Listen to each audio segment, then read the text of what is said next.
Hey guys, welcome back to our channel. And today we are going to discuss one of the most pressing concerns going on in India: petrol prices, inflation, and what impact does it create on your savings and investments. India, the sixth largest economy in the world, is facing an unprecedented growth in its petrol and diesel prices over the last few months. This increase in fuel prices impacts all the citizens and also hits the overall economy. The petrol prices in all the major cities is now above 95, and in cities like Mumbai and Chennai it has already crossed the 100 mark and is on the verge of crossing rupees 100 mark in Delhi and Kolkata as well. According to Bloomberg calculations, the petrol price is approximately 1.45 liter in Mumbai, whereas in New York it is around zero point 0.8 per liter, which means that it costs double to buy petrol in Mumbai as compared to New York. But the main question is, are the income levels also the same in the two cities or not? Now, if you will look at this graph, the white line represents the price of petrol in India from 2014 to 21, and the blue line represents the dollar per barrel price of crude oil from 2014 to 21. This first point in the graph shows the peak value of the US dollar per barrel of crude oil, while the petrol prices was around 60.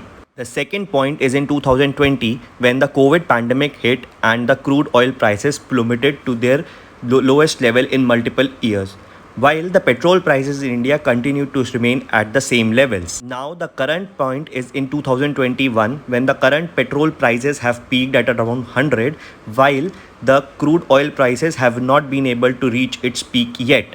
In this video, we are going to discuss about the impact of the fuel price increase, who is impacted by this rise, what would be the impact on economy, and most importantly how it affects your personal finances, savings, your income, and lastly how it affects the stock markets and how you can save your investments from the negative impacts of it.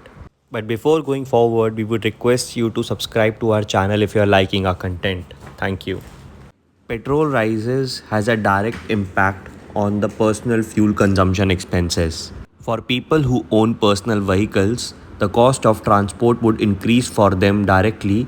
This might not feel a pain for certain groups of people, but over a period of time, these increased expenses will eat into the savings. The petrol price rise also impacts the other sectors such as transport, logistics, and agriculture, etc. But the most important one to note here is the logistics sector. Increase in commercial transport cost means that all the daily use products will reach to us at a higher cost. When the transport cost rises, the cost of fruits and vegetables, olive oils and other oils consumed, and other FMCG products directly rises with it. And this ultimately leads to inflation.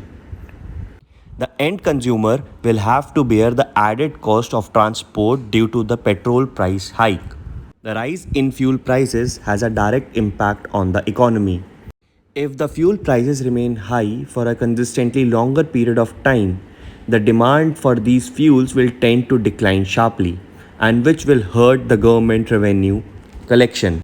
This will deteriorate the overall output of the economy. The experts also say that higher prices will have a cascading effect on other commodities such as everyday FMCG products, oils, etc. This will deteriorate the overall output of the economy.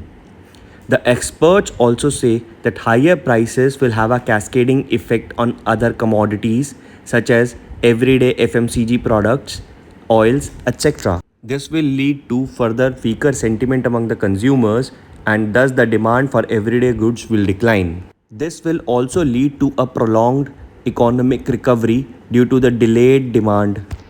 Let us now discuss how inflation impacts your net worth and finances. Inflation means the prices of all the goods and the services will increase within a given period of time.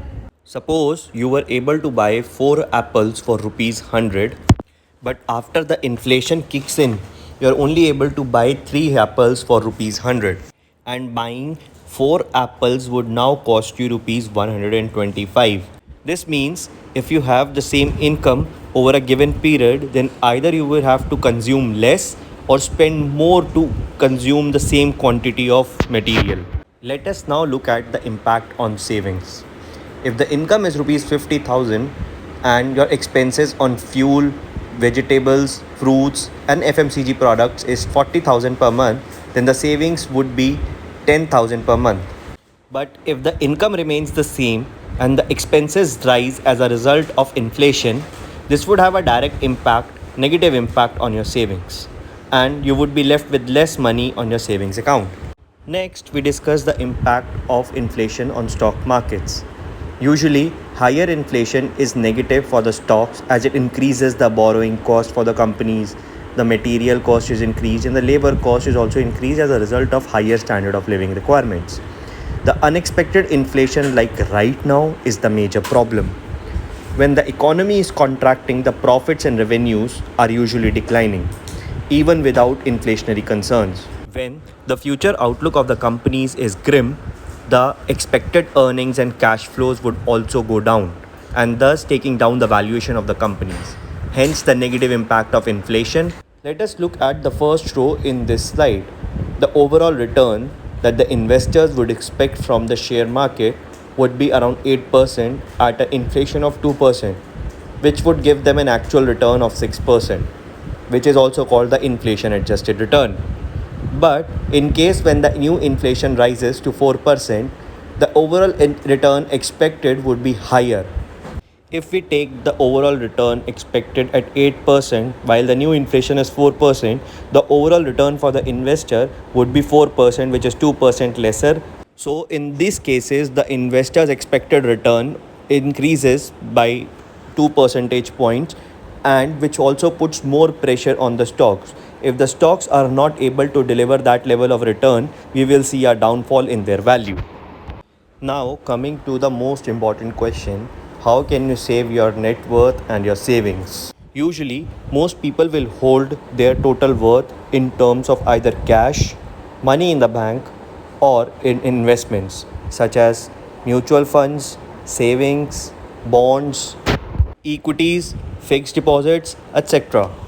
Please note, if you're keeping your money in terms of cash, you are not earning an interest, and you are losing your money at the rate at which the inflation is rising.